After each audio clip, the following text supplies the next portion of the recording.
할렐루야. 주님 오신 성탄을 축하드리고 오늘 이 성탄의 기쁨이 여러분의 전 생애 가운데 매일매일이 성탄이 되시고 또 매일매일이 주님이 다시 오시는 재림의 날이 되셔서 이 성탄의 기쁨이 여러분의 삶에 넘쳐나고 전파되는 그런 은혜가 있으시기를 축복합니다. 여러분 보통 생일하면 생일자를 축하하죠. 팔순을 맞는 어머니 생일이다 그러면 어머니를 축하하죠. 그렇죠? 근데 이상하게 성탄절에는 우리 서로 어떻게 인사합니까? 성탄을 축하합니다 이렇게 인사하잖아요. 그렇죠? 사실 우리가 예수님의 생신을 맞아서 찬양과 경배를 올려드리면서 예수님의 생신을 축하합니다 하지만 한편 이 성탄을 통해서 축하받아야 될 대상들이 우리 서로임을 우리의 인사말 속에서도 깨달을 수가 있는 것이죠. 여러분 성탄절이 왜 우리에게 축하받아야 할 날인가? 예수님이 이 땅에 오심으로 최고의 유익을 본 사람들이 누구입니까? 바로 저와 여러분들인 줄로 믿습니다. 예수님이 이 땅에 오심으로 최고의 유익을 받은 사람들. 여러분 예수님이 오시지 않았다면 십자가도 없습니다. 부활도 없습니다. 그렇다면 우리는 여전히 죄와 사망 가운데 죽어질 사람들이요. 여러분 유대인들 입장에서는 이방인들 아닙니까? 예수님 오시지 않았다면 그 복음이 우리 가운데 오시지 않았다면 우리는 지금 이 자리에 있을 수 없는 자들입니다. 그런데 예수님께서 이 땅에 오셔서 모진 십자가의 고난을 다 받으셨습니다. 부활의 영광으로 사망 권세를 이기시고 누구든지 예수 그리스도를 나의 주 나의 하나님으로 영접하면 하나님의 자녀가 되는 권세와 특권을 주신 줄로 믿습니다. 그리고 그 특권을 우리가 받아서 2024년에도 예수님은 나의 구주십니다. 예수님이 오셨기에 나의 생애는 소망의 생애입니다. 오늘 이 자리에서 고백하고 있지 않습니까? 그렇기 때문에 오늘 예수님의 생신의 날 축하, 물론 경배와 찬양으로 우리가 영광을 올리지만 여러분 축하받아야 될 사람들이 바로 여러분들이라는 것이죠. 우리 그 기쁨을 가지고 서로에게 이렇게 인사하겠습니다. 성탄을 축하합니다. 예수님이 당신을 위해서 오셨습니다. 이렇게 한번 더 인사하겠습니다. 성탄을 축하합니다. 예수님이 당신을 위해서 오셨습니다. 여러분 축하드립니다. 축하받으십시오. 정말 예수님이 여러분을 위해서 오셨다면 오늘같이 기쁜 날이 없는 것이죠. 오늘 본문에서 예수님의 탄생이 우리에게 축하할 일이요 기쁜 소식인 이유를 가르쳐주는 단어 한 가지가 있습니다. 오늘 23절 여러분이 아마 암송하고 있는 말씀이기도 할 텐데요. 우리 23절 같이 읽으시면서 왜 우리가 예수님의 성탄을 서로에게 축하해야 되는가? 우리 같이 한번 찾아봅니다. 시작. 보라 처녀가 잉태하여 아들을 낳을 것이요 그의 이름은 임마누엘이라 하리라 하셨으니 이를 번역한즉 하나님이 우리와 계시다 함이라. 아멘. 여러분 예수님 탄생이 우리에게 축하할 이유가 되는 한 단어 찾으셨습니까? 한번 따라하겠습니다. 임마누엘. 임마누엘. 무슨 뜻이죠? 하나님이 우리와 함께 계시다. 여러분이 이 임마누엘의 은혜만 깨달아도 여러분의 삶은 완전한 능력과 권능의 생애가 될 줄로 믿습니다. 오늘 이 자리에 우리 주님께서 임마누엘 하신 줄로 믿습니다. 우리는 예배 드릴 때 그 예배의 자리에 주님이 임마누엘 하셨다는 사실을 잊은 채로 찬양할 때가 있어요. 잊은 채로 예배할 때가 있어요. 잊은 채로 예수 안에 모였다고 교회를 이루었다고 잊은 채로 봉사하고 사역할 때가 있어요. 여러분 임마누엘의 예수님은 오셨어요. 하나님이 함께 계시는 은혜를 우리는 삶의 자리마다 누리고 있어요. 그런데 그것을 잊어버릴 때가 있어요. 오늘 이 예배 가운데 우리 주님이 임마누엘 하신 줄로 믿습니다. 여러분 여러분의 삶에 임마누엘 하신 주님을 날마다 선포하고 고백하고 느끼실 때에 성탄의 기쁨은 날마다 충만하게 될 줄로 믿습니다. 자리 없으면 앞쪽으로 오시면 되겠습니다. 제일 앞쪽에 자리가 있습니다. 이것만으로도 우리는 정말 감사할 일이에요. 내 삶에 주님이 함께 하시고 때로는 나 홀로 같은 그 고독한 자리에 주님이 함께 하시고 그런데 이 임마누엘의 은혜를 잊어버리기 때문에 신앙이 능력이 없어요. 신앙의 체험이 없어요. 아버지의 그 권능의 역사가 삶에 나타나지 않아요. 오늘날 한국교회에 이 평화가 필요한 세상에 교회가 그 역할을 하지 못해요. 신앙인들이 그 역할을 하지 못해요. 왜요? 임마누엘의 은혜를 잃어버렸기 때문에. 여러분, 함께 한다는 것이 얼마나 귀하고 소중하고 감사한 것인지 잊지 마시기 바랍니다. 오늘 여러분도 곁에 계신 분들, 우리 서로가 교회를 이루었어요. 함께 하고 있어요. 얼마나 소중한 것인지를 잊지 마시기를 바라요. 너무 익숙해져서 소중한지 모른 채 살아가는 것 중에 하나가 이 함께 한다는 것이 아닌가. 순천중앙교회로 우리가 함께 하고 있어요.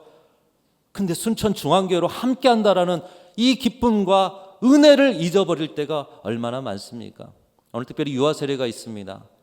세상에 태어난 아기 이제 0세부터 6세까지 아이들을 이제 유아 세례를 주는데, 여러분, 아이가 가정에 태어났을 때 얼마나 소중해요. 어느 별에서 왔는가? 어떻게 이 생명이 내 뱃속에서 자라면서 10개월 동안 자라서 이 사람의 몰골로 부모를 닮은 그 형상으로 태어났어요. 가정의 기쁨이 돼요. 생명의 은총이 넘쳐요. 사람으로서 이 생명을 어떻게 창조할 수 없는데 하나님이 이 생명 주시고 이 아이가 우리와 함께하는 것만으로도 얼마나 감사한 일입니까? 그런데 시간이 지납니다. 세월이 갑니다. 삶이 바빠집니다.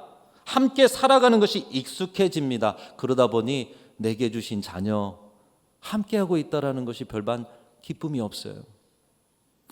여러분, 사랑하는 사람이 생깁니다. 평생 모르던 두 사람이 오늘날 하나님의 은혜로 만남을 가지기 시작해요. 만나다 보니 사랑이 싹트요. 사랑이 싹트다 보니 함께하고 싶은 마음이 넘쳐나서 이제는 헤어지기가 싫다 보니 결혼을 하게 되지 않습니까? 그런데 서로 함께 살다 보니 익숙해집니다. 그러다 보니 함께함을 소중하게 여기는 마음이 사라집니다. 교회도 마찬가지입니다. 처음 교회 문턱을 밟으면서 순천중앙교회 가면 내가 적응할 수 있을까? 또 신앙생활이라는 것이 무엇일까? 여러 가지 두려움과 불안 속에서 오는데 시간이 지나면서 기쁨이 차오릅니다. 감사가 차오릅니다. 교제하는 분들이 좋습니다. 그런데 1년, 2년, 3년, 5년 세월이 지나다 보니 익숙해져요. 함께 한다는 것이 감사하지가 않아요. 여러분, 좋아하시는 동화 중에 어린 왕자라는 생텍쥐베리라는 사람이 지은 동화책에 이런 말이 있어요. 익숙함에 속아 소중함을 잃지 말자. 한번 읽어보겠습니다. 시작. 익숙함에 속아 소중함을 잃지 말자. 여러분, 우리가 익숙한 것을 통해서 소중한 것을 잃어버릴 때가 많다는 거예요. 그 중에 하나가 함께하는 것이 아닐까. 새로운 것에 답이 있는 것이 아니라 익숙한 것에 인생의 해답이 있는 것입니다. 우리는 이미 행복의 조건을 다 가지고 있습니다. 그래서 행복을 찾는 지혜 중에 하나는 함께하고 있는 것들의 소중함을 발견하는 것이에요. 나 같은 사람과 내 아내, 남편, 내 자녀들, 내 부모님이 함께하고 있다라는 이 소중함을 발견한다면 여러분, 가정생활이 얼마나 행복하겠어요. 집에 쌓여진 물건도 그렇습니다. 여러분, 그 물건들 처음 사려고 할 때 이 물건 갖고 싶다는 그 마음, 얼마나 마음속에서 기대되고 설레는 마음이었습니까? 그런데 오래 갖고 있다 보니 짐짝만 되는 거예요. 익숙함에 속아 소중함을 잃어버린 것이죠. 그래서 물건조차도 나와 함께 해준 것에 대해서 감사한 마음을 회복하면 그 물건이 새 것이 되는 것 아니겠습니까? 최근에 너무 슬퍼야 하는 자리인데, 물론 슬픔도 있었지만 웃음과 행복을 동시에 느낀 그런 경험을 한 적이 있습니다. 너무나 슬픈 자리예요. 근데 이상하게 흐뭇한 웃음이 나와요. 우리 박월심 권사님의 장례식이었습니다. 마지막 화장장에서 하관을 하는데 이제 권사님 차례가 되어서 화구가 열려서 권사님의 관이 들어가고요. 이제 관이 닫혀요. 여러분, 이 땅에서 함께했던 사랑하는 어머니, 그 어머니를 보내는 마지막 순간, 그 가정이 다복해가지고 딸이 7, 아들이 하나였어요. 그래서 그렇게 어머니의 마지막 순간을 볼 때에 여러분, 인생의 마지막 순간 아닙니까? 얼마나 슬픈 자리예요. 그런데 7명의 따님들이 물론 눈물도 흘렸어요. 그런데 평소에 밝게 어머니한테 인사하듯이 손을 흔들면서 하트를 그리면서 엄마 I love you, I love you 이러는 거예요. 여러분, 그 마지막 순간의 대부분은 죽음에 대한 슬픔, 또 내 인생에도 죽음이 있다라는 뭔가 모를 무거움, 이별에 대한 억눌러지는 그런 마음들. 그런데 이 딸들이 평소에 얼마나 어머니께 사랑을 고백했는지 I love you, 사랑한다는 고백도 아니에요. I love you, I love you 이러는 거예요. 슬프면서도 한편 얼마나 흐뭇한 웃음이 나든지요, 속으로. 정말 천국으로 환송한다는 것이 무엇인지, 엄마 I love you, 천국에서 봐요. 평소에 권사님께 사랑한다는 표현을 얼마나 많이 했는지, 함께함의 소중함을 얼마나 아는지, 그 과정을 통해서 저는 그 마지막 장례의 시간을 통해 은혜를 받았어요. 평생 함께함을 소중히 여기며 살 때 영원한 이별의 자리에서마저도 여한 없는 행복한 미소로, 행복한 사랑의 고백으로 가슴에 남은 게 없어요. 다 주면서 보낼 수 있는 그 과정을 보았습니다. 평소에 함께함의 소중함을 아는 사람들의 모습. 함께한다는 것만으로도 우리는 충분히 행복할 수 있다라는 거예요. 오늘 주님이 우리와 함께 해주시기 위해서 임마누엘로 오신 날입니다. 이 임마누엘의 은총이 너무 익숙해져서 주님이 우리와 함께 해주신다는 것 느껴지지 않아요? 행복하지 않아요? 여러분, 그렇다면 여러분을 깨우십시오. 이 성탄의 아침에 기쁨이 없는 여러분의 심령의 자리가 있습니까? 임마누엘 하신 주님이 여러분의 인생에 날마다 순간마다 동행하여 주시는 줄로 믿습니다. 이 임마누엘의 은혜를 회복하셔서 오늘부터, 여러분, 신앙인은 1월 1일부터 새해가 아니에요. 예수 그리스도를 만나기 전과 후듯이 오늘 성탄절이 우리에게는 새해예요. 그래서 오늘부터 다시 이 임마누엘의 은총을 입고 살아가실 수 있는 그 새해가 시작되는 그런 은혜가 있는 여러분의 삶과 신앙이 되실 수 있기를 주님의 이름으로 축원합니다. 주님은 임마누엘의 은총을 우리에게 주셨을 뿐만 아니라 이 삶, 이 행복, 이 기쁨을 안다면 이제 그 삶을 살아라고 늘 말씀하고 계셔요.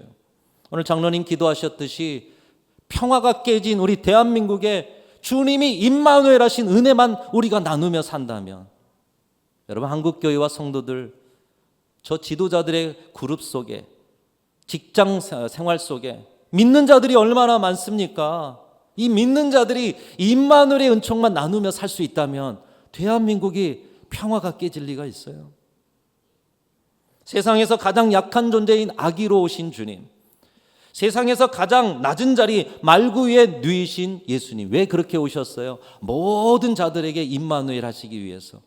높은 자들, 대단한 자들, 세상에서 이름난 자들에게 아니라 그 말고요 천한 자리, 아기까지, 힘없는 사람에게까지 다가가기 위해서 그 자리로 오신 임마누엘의 주님이 오늘 우리에게도 명령하고 계시는 것이에요. 너희들도 나처럼 그런 자리로 나아가서 임마누엘의 은혜를 나누라는 것입니다.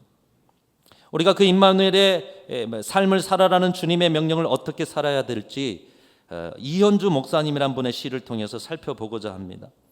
이 시 읽고 이제 마무리하겠습니다. 마무리할게요.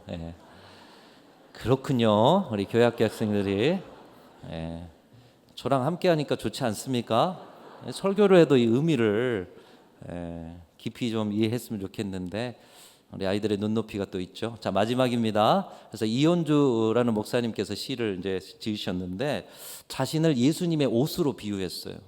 그러니까 예수님의 옷을 입을 때 그 천을 탁 두르고 가시는 그 옷이 자신으로 비유했어요. 예수님이 가신 곳에서 상처난 자, 고난받는 자, 피 흘린 자를 자기 옷을 탁 벗어가지고 그 옷으로 감싸시는 장면을 아마도 생각하시면서 시를 지으신 것 같아요. 가난한 자, 억눌린 자, 포로된 자, 그리고 폭력과 힘에 눌려서 쓰러진 누군가를 감싸는 그 주님의 사역에 당신의 옷이 되겠습니다. 이 고백으로 하는데, 여러분, 임마누엘의 은혜를 나누는 삶이 무엇인가? 여러분도 예수님의 옷이 되기를 결단하면서 함께 같이 읽고 말씀을 마쳐보겠습니다. 우리 같이 한번 읽어보겠습니다. 천천히 읽겠습니다. 시작. 나를 둘러 당신의 옷으로 삼으십시오. 알몸으로 오시는 이미여, 지난날 나자렛 예수라는 옷을 입고 가난한 호숫가를 거니셨듯이 오늘은 나를 당신의 옷으로 두르시고 동강난 이 강산에 오십시오. 가난한 자는 아직 많습니다. 이 마을 언덕 골짜구니 서울 가는 길목에 남루한 이 몸은 그대로 당신의 옷이 되어 바람 부는 언덕에 펄럭이겠습니다. 펄럭이다가 남에서 올라오던 나그네, 북에서 내려오던 나그네, 칼든 자 만나 쓰러져 뒹굴 때 당신의 몸을 떠나 그의 몸을 감싸겠습니다. 당신의 몸에서 또 다른 당신의 몸으로 펄럭이며 깃발처럼 옮겨 다니겠습니다. 나를 둘러 당신의 옷을 삼으십시오. 여러분, 저와 여러분도 주님의 옷이 되기를 간절히 소망합니다. 임마누엘의 은혜를 입었으면 이제 임마누엘의 삶을 나누며 살아라. 그것은 주님이 가시는 곳마다 당신의 옷을 찢어서 상처를 감싸시고 당신의 옷을 벗어서 그 힘든 자들을 덮어주셨듯이 나는 주님의 옷이 되어서 그 누군가를 감싸며 살아가겠습니다. 오늘 이 고백이 저와 여러분의 고백이 되고 성탄의 기쁨을 가지고 세상으로 나아가서 세상에 임마누엘의 은혜를 전하는 우리 순천중앙교회와 모든 성도들의 삶이 되실 수 있기를 주님의 이름으로 축원합니다. 함께 기도하겠습니다. 하나님 감사합니다. 부족한 저희들이지만 때로는 찢겨진 천 같은 삶의 자리를 가지고 있지만 저희들을 주님의 옷 삼으셔서 세상에 평화가 필요하고 사랑이 필요하고 회복과 치유가 필요한 곳에 주님의 옷으로 저희를 삼아 주시옵소서. 오늘도 임마누엘의 은총 가운데 주님을 예배합니다. 우리의 예배의 자리 가운데 임재하셔서 영광을 거두실 주님 바라보며 찬양과 경배로 나아갈 때에 주님 홀로 영광 거두시되 저희들에게 무한한 성탄의 기쁨이 가득한 시간이 되게 하여 주옵소서. 임마누엘의 은총을 잃어버리지 않고 익숙함 속에서 소중함을 날마다 되새기며 임마누엘의 삶을 충만히 누리는 우리 성도들과 교회가 되게 하여 주옵소서. 성탄의 주인으로 임하신 우리 구주 예수 그리스도의 이름으로 간절히 기도하옵나이다. 아멘.